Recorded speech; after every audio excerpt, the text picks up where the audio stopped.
La maldición de la higuera. Este es uno de los episodios más desconcertantes que nosotros encontramos en los evangelios. Porque lo que se ve aquí a primera vista es una sobrereacción de Jesús contra una higuera que no tenía frutos fuera de temporada. Marcos dice explícitamente en el versículo 13 que no era tiempo de higos. Y sin embargo, Jesús parece estar tan molesto con esta higuera que la maldice para que nunca vuelva a tener frutos. De hecho, este es el único pasaje de los evangelios en donde vemos a Jesús haciendo un milagro que resulta en destrucción, no en restauración. Bertrand Russell, un famoso ateo del siglo XX, cita este incidente como un argumento en contra del cristianismo. Según él, aquí nos topamos con un Jesús que descarga su furia contra una planta inocente, manifestando una conducta que no es propia de un hombre justo y mucho menos de alguien que dice ser el Hijo de Dios. Otro escéptico dice que la maldición de la higuera por no tener fruto cuando no era tiempo de fruto es como patear a un perro porque no puede hablar inglés. Mis hermanos, ¿debemos ver esta reacción como un berrinche de parte de alguien que la Biblia dice que nunca pecó? ¿O hay algo más profundo aquí que tal vez algunas personas están pasando por alto? ¿Cómo conectamos al Jesús de Marcos capítulo 11 con ese otro Jesús manso, humilde, que mostró tanta compasión, tanta misericordia, tanta paciencia a lo largo de todo su ministerio? Mis hermanos, ¿por qué Jesús maldijo esta higuera? Y tal vez lo más relevante para nosotros hoy, ¿por qué el Espíritu Santo quiso que el evangelista Marcos incluyera este relato en su evangelio? ¿Por qué este pasaje es tan importante? Para poder entender lo que está sucediendo aquí, es necesario que nosotros veamos este texto a la luz de su contexto. La semana pasada, o antes pasada, estuvimos considerando en los versículos 1 al 11 de Marcos capítulo 11 la llegada de Jesús a Jerusalén, un evento que marcó el principio del fin del ministerio terrenal de nuestro Señor Jesucristo, en el famoso Domingo de Ramos. 4 días más tarde, Jesús sería condenado a morir en una cruz en plena celebración de la fiesta de la Pascua. Así que muchas de las personas que aclamaron a Jesús cuando entró en Jerusalén ese Domingo de Ramos, echando palmas en el camino y los mantos y gritando: Hosana, bendito el que viene en el nombre del Señor. Mis hermanos, esa misma semana iban a pedir a gritos que Jesús fuera crucificado, y el Señor sabía eso. Él sabía que todas esas exclamaciones de alabanza y todo ese fervor religioso no concordaba con la realidad de sus corazones. De hecho, Lucas nos dice en el relato paralelo que en ese momento Jesús lloró sobre Jerusalén. Jesús lloró por la religión vacía y ritualista de su pueblo, por la incredulidad de toda esta gente que, a pesar de todas las aclamaciones que hacían a favor de Jesús, tenían un corazón endurecido. Él lloró por las terribles consecuencias que vendrían sobre Israel por causa de haber despreciado y rechazado a su rey. Y es en ese estado de ánimo que el Señor se retira de Jerusalén ese día para pasar la noche en Betania con sus discípulos. Pero el lunes en la mañana regresan a Jerusalén. Y es entonces cuando ocurre este extraño encuentro con la higuera. Vean una vez más el versículo 12. Al día siguiente, es decir, el lunes en la mañana, cuando salieron de Betania, Jesús tuvo hambre. Era un hombre, era Dios y era hombre. Y viendo de lejos una higuera con hojas, fue a ver si quizá pudiera hallar algo en ella. Pero cuando llegó, no encontró más que hojas, porque no era tiempo de higos. Los árboles de higuera eran muy comunes, eran muy apreciados en la nación de Israel. Sus higos más grandes y maduros se recogen en los meses de agosto y octubre, pero este incidente está ocurriendo durante la fiesta de la Pascua. Así que estamos en el mes de abril. De ahí el comentario de Marcos en el versículo 13 de que no era tiempo de higos. Sin embargo, es importante saber que para finales de marzo, al inicio de la primavera, algunas clases de higueras producen unas brevas comestibles que salen juntamente con las hojas y que los árabes llaman tax. Cuando una higuera tenía muchas hojas en esa época del año, pero no tenía ninguna de esas brevas, era un indicativo seguro de que esa planta iba a ser estéril durante todo el año. Algo no anda bien cuando una higuera está llena de hojas en la primavera, pero no tiene fruto. Eso es un claro indicativo de que la planta está enferma o de que tal vez se está secando por dentro, aunque por fuera parezca que todo está bien. Y eso fue lo que sucedió con esta higuera. Estaba llena de hojas, pero no tenía ningún fruto, dice Marcos. En otras palabras, este árbol prometía mucho, pero en realidad no tenía nada que ofrecer. La fachada se veía muy bien, estaba llena de hojas, pero era completamente estéril. Y Jesús decide convertir esta higuera en una especie de parábola visual, como una imagen profética de lo que iba a suceder con la nación de Israel, algo que era muy usual entre los profetas del Antiguo Testamento. Ellos usaban objetos visuales para transmitir sus enseñanzas proféticas. De manera, mis hermanos, que el Señor está usando la higuera en una forma simbólica para referirse a la nación de Israel, porque esta era una figura que los judíos conocían muy bien. En el Antiguo Testamento, una higuera fructífera era un símbolo de la bendición de Dios, así como una higuera estéril era un fruto de juicio y de condenación. Por ejemplo, en Jeremías capítulo 8, versículo 13, Dios le dice a la nación de Israel por medio del profeta Jeremías que debido a sus pecados, sus vides quedarían sin uvas, sus higueras sin higos y sin hojas. Y el Señor Jesucristo usó esta misma figura en una de sus parábolas para hablar de la futura condenación de Israel. En Lucas capítulo 13, versículos 6 al 9, dice: tenía un hombre una higuera plantada en su viña y vino a buscar fruto en ella y no la halló. ¿Ven la similitud en estos dos pasajes? Y dijo al viñador: he aquí hace 3 años, ¿cuánto tiempo duró el ministerio del Señor? He aquí, hace 3 años que vengo a buscar fruto en la higuera y no la hallo. Córtala, ¿para qué inutiliza también la tierra? Él entonces respondiendo le dijo: Señor, déjala todavía este año hasta que yo cabe alrededor de ella y la abone. Y si diere fruto, bien, y si no, la cortarás después.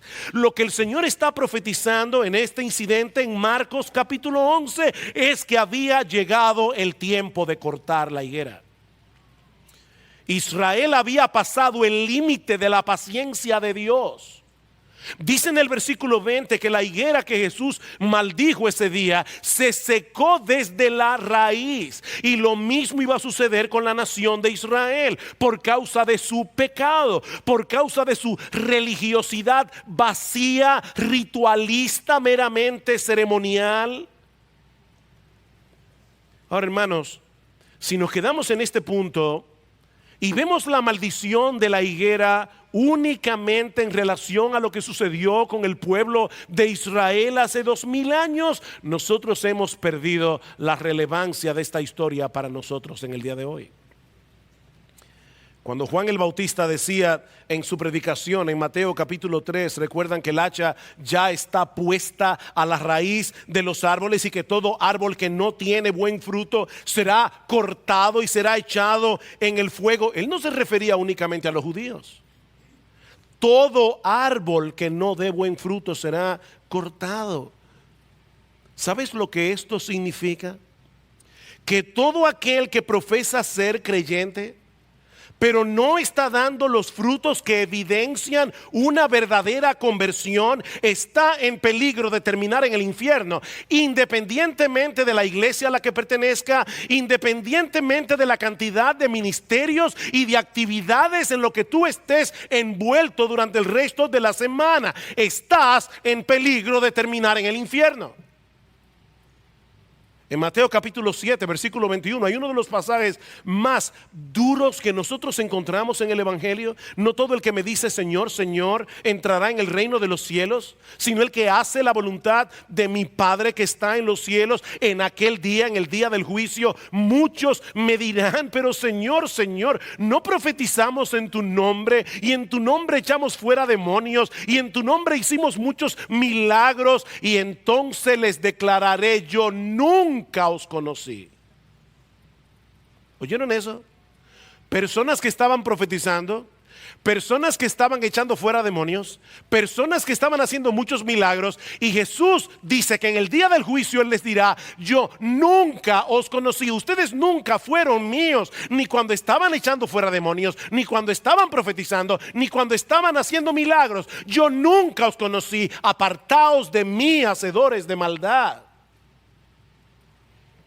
El Señor insistió en este asunto más de una vez durante su ministerio, porque mis amados, mis amadísimos hermanos de IBCJ, es un peligro muy real para los que profesan ser creyentes, pero que no viven como si lo fueran, que terminen en el infierno.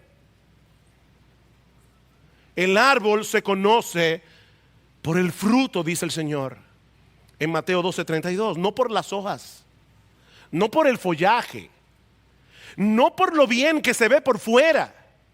El árbol se conoce por el fruto. Esta higuera se veía muy bien a la distancia, pero estaba podrida por dentro.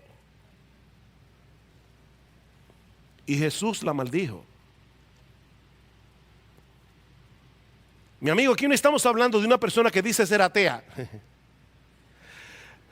Aquí no estamos hablando de una persona que vive una vida abiertamente inmoral. No. La nación de Israel profesaba creer en Jehová. Ellos profesaban creer en el Dios vivo y verdadero. Ellos profesaban tener la palabra de Dios en alta estima. Pero este pasaje nos enseña que Israel tenía un problema en la raíz. Tenía un problema en la raíz que no le permitía producir los frutos que se esperaban de ella. ¿Cuál era el problema? Eso nos lleva a la segunda escena de este relato, la purificación del templo. La purificación del templo, versículo 15. Llegaron a Jerusalén, y entrando Jesús en el templo, comenzó a echar fuera a los que vendían y compraban en el templo, volcó las mesas de los cambistas y los asientos de los que vendían las palomas. Y versículo 16 es el único, Marcos es el único que narra este incidente. Dice, y no permitía que nadie transportara objeto alguno a través del templo. Jesús se puso allí y no permitió durante quién sabe cuántas horas que usaran el templo como un atajo. Ahora, hermanos, es muy difícil para nosotros en el día de hoy entender lo que este lugar significaba para un judío en los días del Señor. Pero el templo en Jerusalén era el eje alrededor del cual giraba toda la vida nacional, toda la vida religiosa de la nación. Este edificio simbolizaba la presencia de Dios en medio de ellos. Era lo que le daba al judío un sentido de pertenencia, de identidad. El templo era el lugar donde ellos podían encontrarse con Dios, donde ellos se reconciliaban con Él a través de los sacrificios que fueron ordenados en la ley de Moisés. Todo ese sistema sacrificial del Antiguo Testamento estaba diseñado para hacerle ver al pueblo de Dios que Él no toma el pecado a la ligera, que no hay reconciliación a menos que muera un inocente.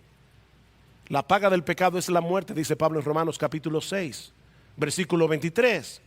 De manera que la existencia misma del templo era un recordatorio de que nosotros no podemos acercarnos a Dios a menos que alguien pague por nosotros las cuentas que tenemos pendientes con su justicia perfecta por causa de nuestros pecados. Pero lamentablemente, los mismos líderes religiosos que debían enseñar estas verdades al pueblo terminaron corrompiendo y profanando este lugar de adoración y de reconciliación. Y yo les pediría que tratáramos en esta mañana de usar nuestra imaginación para ver lo que Jesús vio ese lunes en la mañana. Todo el patio exterior del edificio del templo era conocido como el atrio de los gentiles, porque ese era el único lugar permitido para aquellos que no eran judíos. Dios había hecho provisión para que los gentiles pudieran acercarse a Dios, pudieran acercarse a su casa y conocer al Dios vivo y verdadero. Pero los líderes religiosos de la nación tomaron una decisión genial: usar ese espacio destinado a los gentiles para colocar un montón de puestos donde se vendían los animales para el sacrificio. Ahora, recuerden, hermanos, que esa semana se celebraba la fiesta de la Pascua. Generalmente la población de Jerusalén se triplicaba en esos días con los miles y miles de peregrinos que venían de todas partes del imperio a presentar sus sacrificios, el sacrificio del Cordero Pascual. Dice el historiador Flavio Josefo, un historiador judío del primer siglo, que hubo un año en particular durante la fiesta de la Pascua que se vendieron en los atrios del templo 250,000 corderos para el sacrificio. 250,000 corderos en el atrio del templo solo en esa semana. Ahora imagínate el templo de Dios, el atrio de afuera. Imagínate la gente, el gentío, la bulla, cada cual tratando de atraer a los clientes con un mejor animal, con una mejor oferta, y todo eso con la agravante de que los sacerdotes eran los dueños de la mayoría de esos puestos de venta. Era un negociazo. El templo parecía cualquier otra cosa menos un lugar de adoración donde se invitaba a todo el mundo a venir a la presencia del Señor. Y es esto lo que provoca la indignación de Jesús. Vean el versículo 17. Y les enseñaba diciendo: ¿no está escrito, mi casa será llamada casa de oración para todas las naciones? Pero vosotros la habéis hecho cueva de ladrones. A propósito, el Señor está citando aquí dos pasajes del Antiguo Testamento. Estas no son sus propias palabras. Él está diciendo: ¿ustedes no leyeron lo que está escrito en su Biblia? En la palabra que ustedes dicen honrar, en la Biblia que ustedes dicen tener en alta estima. ¿Ustedes no leyeron en Isaías capítulo 56 versículos 6 y 7 donde se anuncia explícitamente que el propósito del templo era atraer a personas de todo el mundo para que conocieran al Dios vivo y verdadero? ¿Ustedes no leyeron eso? Cuando Dios llamó a Abraham para hacer de él una gran nación, en Génesis capítulo 12, ¿qué le dice el Señor? Yo te he llamado para hacer de ti una gran nación y a través de esa nación bendecir a todas las familias de la tierra. Israel nunca estuvo supuesta a ser una nación exclusivista, sino el instrumento a través del cual el nombre de Dios sería dado a conocer a todas las naciones. Pero Israel perdió de vista su razón de ser como pueblo de Dios, al punto de convertir el patio de los gentiles en un mercado. Y es interesante lo que hace Jesús aquí, porque había una creencia popular en los días del Señor de que al llegar el Mesías, él iba a expulsar a todos los extranjeros del templo. El exclusivismo de Israel. Pero ¿qué hace Jesús? Exactamente lo contrario. Él expulsa a los judíos del atrio de los gentiles para dar acceso a gentiles como tú y como yo. Mi casa será llamada casa de oración para todas las naciones. Ahora, el otro pasaje que Jesús está citando aquí se encuentra en el capítulo 7 del libro de Jeremías. Y mis hermanos, este es un texto que nosotros debemos mirar con mucha atención, porque abre una ventana que nos ayuda a ver con más claridad qué fue lo que llenó de tristeza y de indignación el corazón de Jesús en ese día. El profeta Jeremías había estado proclamando un mensaje de juicio contra la nación de Israel por causa de sus pecados. Israel será invadida por los babilonios y el pueblo será llevado al exilio. Ese era el mensaje básico del profeta Jeremías. Pero ellos entendían que eso no podía suceder porque el templo del Señor estaba en medio de ellos. El templo del Señor se había convertido en una especie de resguardo, en una especie de talismán que los protegía del castigo de Dios. Y es por eso que Jeremías les dice en el capítulo 7, no confiéis en palabras engañosas, diciendo templo del Señor, el templo del Señor, el templo del Señor. En otras palabras, no presten oído a los falsos profetas que les dicen lo que ustedes quieren oír, que el juicio de Dios no puede caer sobre Jerusalén, porque esta es la ciudad que Él escogió para edificar su casa. No presten oído a esos profetas. He aquí vosotros confiáis en palabras engañosas que no aprovechan para robar, matar, cometer adulterio, jurar falsamente, ofrecer sacrificios a Baal y andar en pos de otros dioses que no habíais conocido. Vendréis luego y os pondréis delante de mí en esta casa que es llamada por mi nombre y diréis, ya estamos salvos, para luego seguir haciendo todas estas abominaciones. Ustedes van a seguir viviendo como les da la gana y entonces vienen el sábado aquí al templo de Jehová y piensan que ya por eso van a escapar del juicio de Dios. Y ahora es que Jeremías pregunta, ¿se ha convertido esta casa que es llamada por mi nombre en cueva de ladrones delante de vuestros ojos? ¿Qué es lo que Jeremías está diciendo aquí? La ciudad de Jerusalén estaba rodeada de cuevas que los ladrones aprovechaban después de cometer sus fechorías para escapar del brazo de la justicia.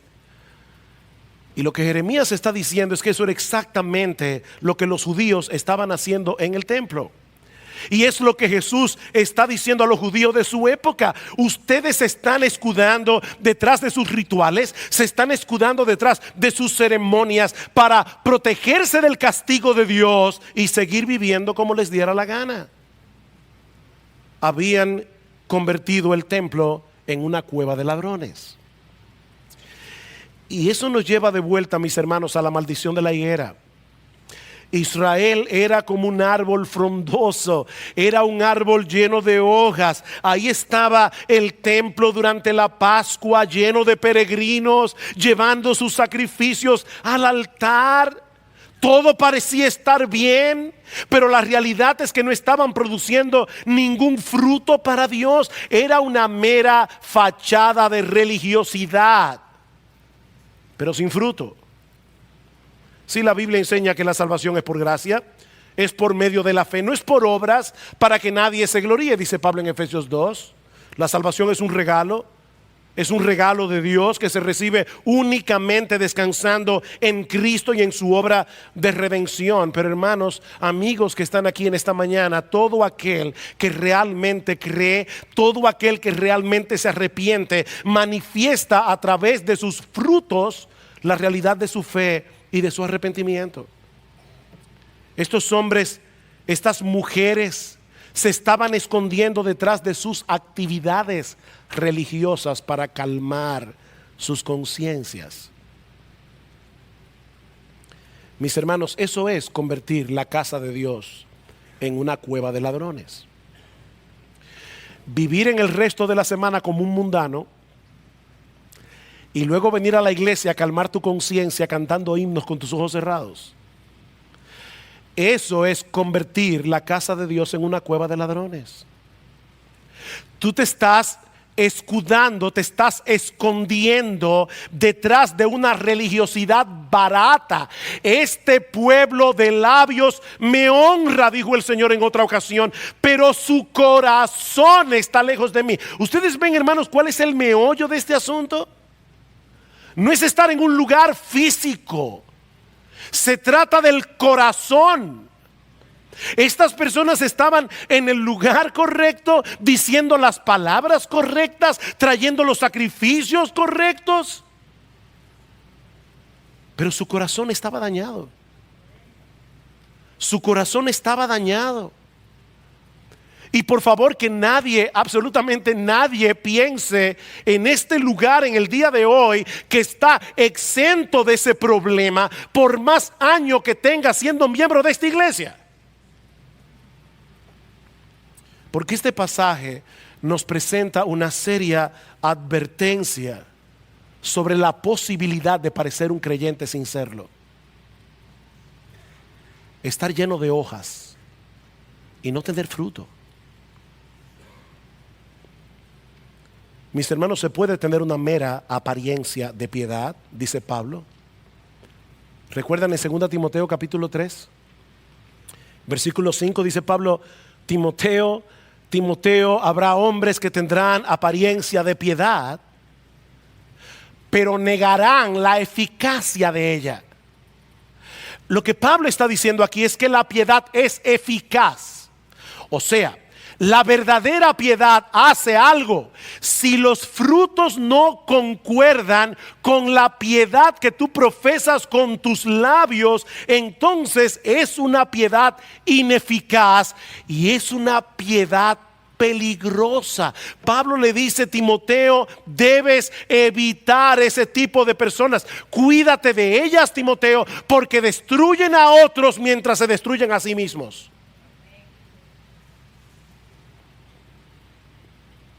Es terrible irse al infierno, ¿verdad? Desde la sombra de un púlpito. Es terrible irse al infierno desde la sombra de un púlpito. La piedad que no produce nada es peligrosa, hermanos, porque engaña al que lo posee, al que posee ese tipo de piedad, creyendo que es lo que no es, y se convierte en un foco de infección para todos los que están a su alrededor y ven su vida y piensan que lo que tú estás viviendo es el cristianismo. Eso es un foco de infección. A estos evita, dice Pablo.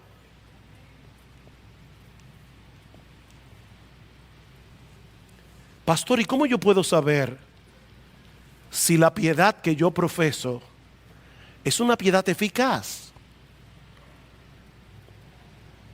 O para usar el lenguaje de este pasaje, ¿cómo puedo darme cuenta si yo soy una higuera que solo tiene la apariencia de estar bien?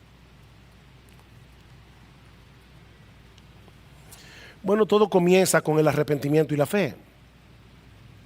Todo comienza con el arrepentimiento y la fe. Esa es la puerta de entrada para conocer a Cristo, ¿verdad? Porque nadie puede buscar un Salvador si no cree que tiene la necesidad de ser salvado.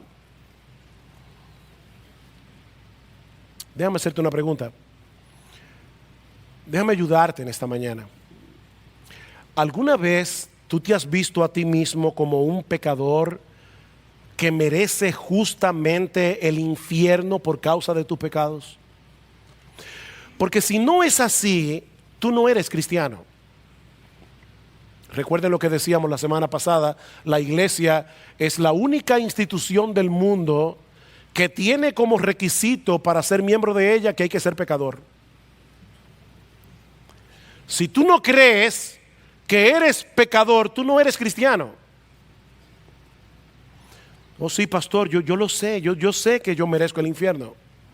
Muy bien. Ahora déjame hacerte otra pregunta.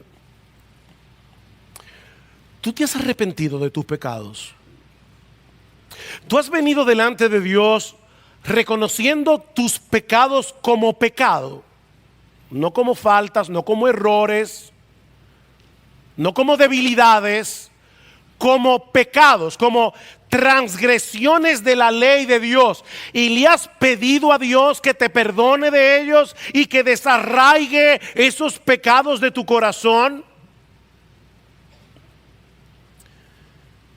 O déjame hacerte una pregunta más crucial. ¿Tú vives una vida de arrepentimiento? Tú vives una vida de arrepentimiento. Nota que yo no te estoy preguntando si ya llegaste a ser perfecto y ya no pecas, porque eso nunca va a suceder de este lado del cielo. Ahora, tú estás luchando contra las tendencias pecaminosas de tu corazón, cuando tú percibes la idolatría obrando en tu alma, cuando tú percibes, por ejemplo, el materialismo que es tan obvio en estos días de Navidad. ¿Qué tú haces con tu pecado? ¿Tú vives una vida de arrepentimiento? Tú estás luchando contra la tendencia pecaminosa de tu corazón. Tú tomas en serio tus pecados cuando los cometes. Te causan vergüenza en la presencia de Dios y un deseo de ser librado de una vez por todas de la presencia del pecado en tu vida. Tú vives una vida de arrepentimiento. Tú aceptas con humildad que otros te reprendan. O tú eres de los que viven a la defensiva, autojustificando todo lo que tú haces. Todo el tiempo. Uno de los frutos más sintomáticos del arrepentimiento es que desconfías de ti mismo. Porque tú sabes que tú eres pecador. Una persona que vive una vida de arrepentimiento desconfía de su propio juicio. Tú desconfías de ti, sabiendo que tienes un enemigo adentro de tu corazón. ¿Es ese fruto palpable en tu vida? ¿Eres una persona enseñable, abierta al consejo? ¿O tú te has dedicado a crear tu propia versión del cristianismo para que se ajuste con tus gustos y preferencias personales?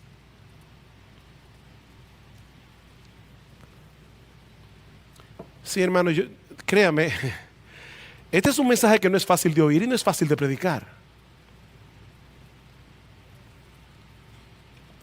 Pero nosotros vamos a dar cuenta a Dios por vuestras almas.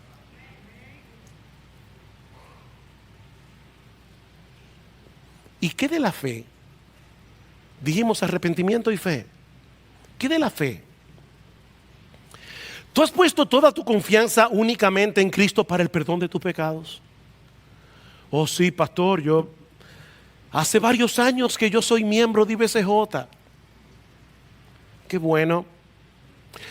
Pero tú sigues confiando en Cristo como al principio. No solo para tu salvación, sino también para tu santificación. En otras palabras, tú puedes ver en tu vida un sincero deseo de obedecer a Cristo, no perfectamente, pero sí sinceramente. Y no porque quieres ganar aceptación delante de Dios, sino movido por el gozo y la gratitud de saber que ya fuiste aceptado. Y porque reconoces que Él es infinitamente más sabio que tú. ¿Eres tú de los que puedes decir al Señor en oración: Señor, yo sé que tú eres infinitamente más sabio que yo y por eso amo tu palabra y deseo obedecerla? Porque eso es parte de la confianza, eso es parte de la fe del creyente en Cristo. El que me ama, mi palabra guardará y mi Padre le amará y vendremos a Él y haremos morada con Él. El que no me ama, no guarda mis palabras, no le importan mis palabras. Mi hermano, mi amigo, tú amas la palabra de Dios. Tú amas la palabra de Dios. Tú amas este lugar donde la palabra de Dios es predicada domingo tras domingo, porque los judíos iban al templo cada semana, pero no para encontrarse con Dios, no para escuchar su palabra.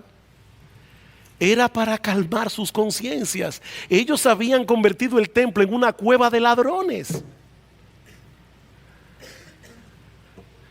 Tú vienes a la iglesia con la expectativa de encontrarte con Dios y con su pueblo y cantar juntos sus alabanzas y escuchar la predicación de su bendita palabra. ¿Tú anhelas eso? ¿O tú faltas a la iglesia por cualquier quitametapaja?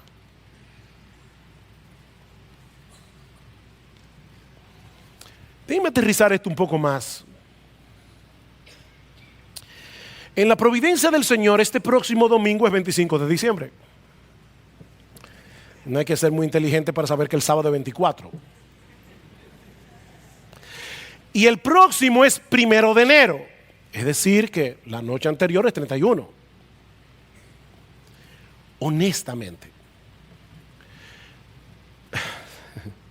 mi hermano, de verdad, con honestidad delante de Dios, ¿tú estás planificando las cosas que vas a hacer estos 2 próximos fines de semana para poder estar en la casa de Dios en su día?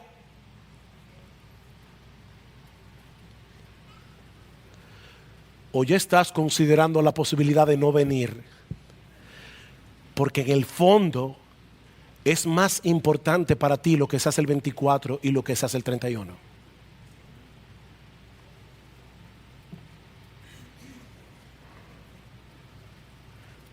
Mi hermano, mi hermana, ¿sabe de qué se trata todo esto? De creerle a Jesús. Esto no es legalismo. No, esto es creerle a Jesús que Él vino a darnos vida y vida en abundancia, porque esa es la vida que se vive en santidad y en obediencia a la voluntad de Dios. No a los impulsos de tu engañoso y pecaminoso corazón. Y obviamente ni hablar de celebrar estas fiestas como las celebran los paganos que no conocen a Dios. Ni de eso voy a hablar.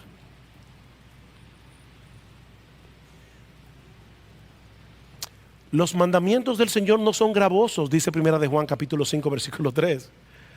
Los mandamientos del Señor no son gravosos. Lo que es gravoso es el pecado que mora en ti y en mí, en mi corazón también, que nos hace tan difícil obedecer a Dios y hallar el gozo que solo se encuentra en la obediencia. No son los mandamientos lo que son gravosos, es la pobredumbre de tu corazón y del mío.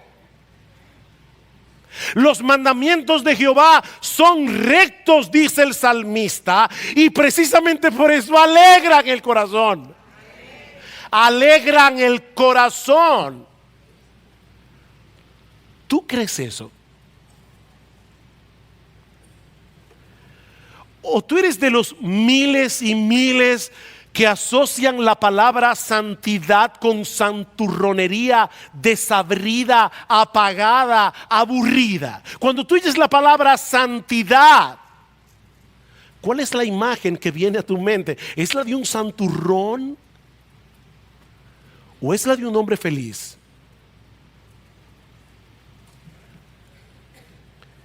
Pero ahora viene la pregunta más crucial de todas. ¿Es perceptible para las personas que te rodean que con el paso del tiempo te pareces cada vez menos a ti y cada vez más a Jesús?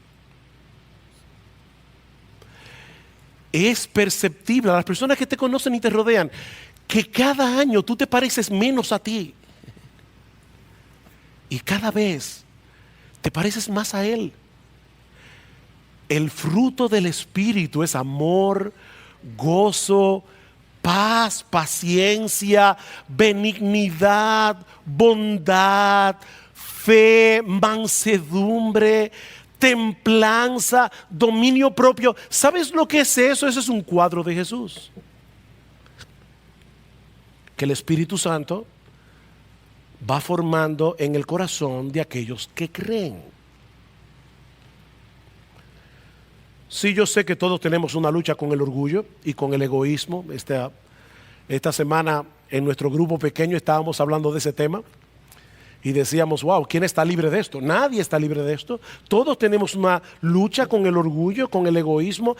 Todos tenemos, incluyendo a este que está aquí predicando, todos tenemos la tendencia a la idolatría, a encontrar en otras cosas fuera de Dios nuestra satisfacción y nuestra alegría. Y todo eso es contrario al carácter de Cristo. Pero tú estás luchando contra eso.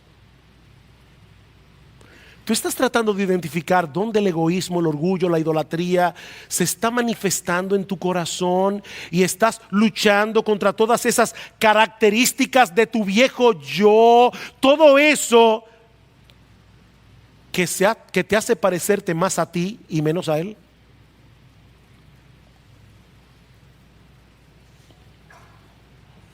Mis hermanos, el Señor sabe la carga con la que yo vine al púlpito esta mañana. Porque amo esta iglesia. Porque no quisiera que ninguno aquí se esté autoengañando, creyendo que es lo que no es. Sí sabemos que todo creyente puede pasar por periodos de enfriamiento espiritual. Todos pasamos. Por eso a veces es difícil diagnosticar el verdadero estado del corazón. Y puede ser que haya alguno aquí que esté pasando por ese invierno del alma, por ese enfriamiento espiritual. Pero un verdadero creyente reacciona tarde o temprano al llamado amoroso y tierno de su Salvador a volverse a Él como al principio. Tal vez mi amado hermano, tú te has enfriado en tu fe, tal vez te has alejado del Señor. Entonces vuélvete a Él. Tengo contra ti que has dejado tu primer amor. Recuerda, por tanto, de dónde has caído y arrepiéntete. Recuerda de dónde has caído. ¿Tú recuerdas cómo eran tus primeros años en el Señor? ¿Tú recuerdas cuando Él te hizo suyo por la fe y tú entendiste lo que eso significaba? Dice Octavio Winslow: recuerda tu primer dolor por el pecado y tu primer gozo ante su perdón. Recuerda lo apreciado que era Jesús, lo gloriosa que era su persona, lo fragante que era su nombre y lo rica que era su gracia. ¿Tú te acuerdas de eso? To be free, so I'll cherish every moment, every day, for your love has lit my path in everywhere. In the tender touch of your hand, I find the strength to rise and stand. Through every trial, every tear we've shed, your love's been the shelter where I find my bed. For your love's been my anchor in life's stormy seas, a beacon of hope guiding me to be free.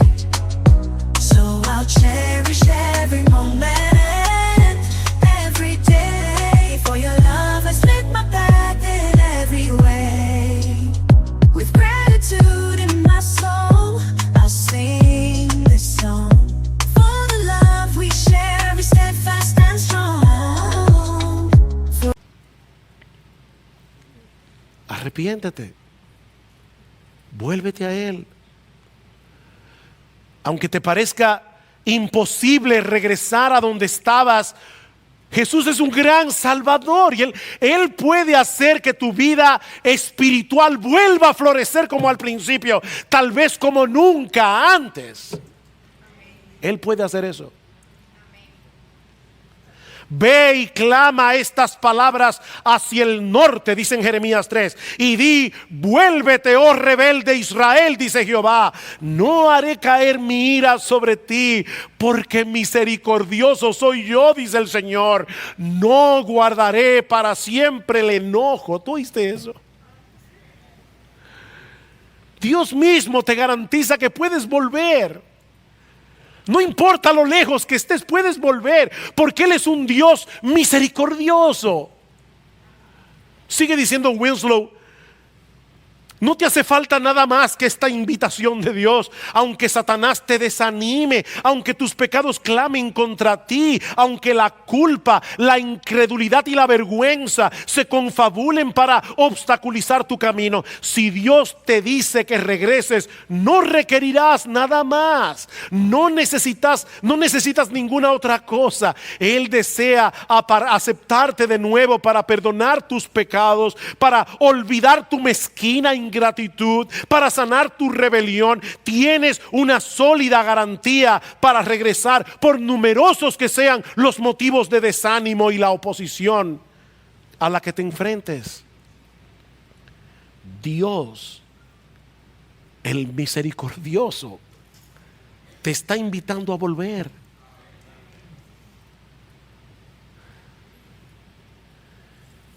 Examina, mi hermano, el estado de tu corazón. Examina el estado de tu corazón. Y al hacerlo, no dejes a un lado el evangelio. No dejes a un lado el evangelio, porque independientemente del estado en que se encuentre tu alma delante de Dios, la salvación sigue siendo solo por gracia, solo por Cristo y solo por medio de la fe. ¿Saben cuál es la parte más irónica de esta historia en Marcos 11 y la más extraordinaria? ¿Cuándo ocurrió la maldición de la higuera? El lunes en la mañana. El Señor fue arrestado el jueves en la noche. Fue juzgado apresuradamente en la madrugada del viernes y crucificado en la mañana durante la fiesta de la Pascua. Así que, sin darse cuenta, los líderes religiosos de la nación contribuyeron al cumplimiento del plan redentor de Dios a través de la muerte de nuestro Señor Jesucristo. Ese plan simbolizado en todos esos corderos que por siglos habían sido sacrificados en el altar. Y de esa manera, al matar a Jesús, se puso punto final a todo el sistema sacrificial del Antiguo Testamento, porque con una sola ofrenda Él hizo perfectos para siempre a los santificados. En otras palabras, mis hermanos, al matar a Cristo, estos hombres apresuraron la muerte de la higuera. Pero allí se abrió un manantial de perdón que sigue abierto hasta el día de hoy. Me encantó como lo ha dicho alguien: el perdón pleno y gratuito está escrito en cada gota de sangre que brotó del Calvario. El perdón pleno y gratuito está escrito indeleble en cada gota de sangre que Jesús derramó en la cruz. Mi amigo, no son rituales en un templo lo que necesitas para ser salvo. Es confiar únicamente en el sacrificio perfecto que nuestro Señor Jesucristo llevó a cabo en la cruz del Calvario, muriendo en lugar de pecadores, como tú y como yo, para que todo aquel que en Él cree no se pierda, mas tenga vida eterna. Y no hay términos medios aquí. Mi amigo, no hay términos medios aquí. Miren lo que sigue diciendo Marcos en el versículo 18. Los principales sacerdotes y los escribas oyeron esto y buscaban cómo destruirle, porque le tenían miedo, pues toda la multitud estaba admirando.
nada de su enseñanza.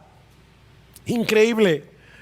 Ellos no estaban indignados porque desde su punto de vista Jesús hubiera deshonrado el templo al actuar de esa manera, o porque Jesús haya interpretado mal las escrituras. No, la razón por la que querían matarlo era porque tenían temor de que la gente se fueran detrás de él y ellos perdieran su posición de influencia y de autoridad. Si Cristo gana, nosotros perdemos. Si Cristo pierde, nosotros ganamos. En otras palabras, o mantienes intacto tu orgullo, creyendo que no necesitas a un Salvador, o vienes a Cristo humillado en arrepentimiento y fe. No hay otra opción. No hay otra opción. ¿Tú estás a favor de Cristo o en contra de Cristo? Mi amigo, ¿en qué descansa tu esperanza para cuando te toque partir de este mundo? ¿En tu decencia? ¿En tu religiosidad? ¿En todos los años que tienes siendo miembro de esta iglesia? ¿O en la persona y la obra de nuestro bendito Señor y Salvador Jesucristo, al cual has abrazado en una vida de arrepentimiento y fe? En ningún otro hay salvación fuera de Jesús, porque no hay otro nombre bajo el cielo dado a los hombres en el cual podamos ser salvos. Oh, que el Señor bendiga abundantemente su palabra hoy, de tal manera que muchos vengan a refugiarse en la gracia de Dios en Cristo, para obtener gratuitamente el perdón de todos sus pecados y el don de la vida eterna.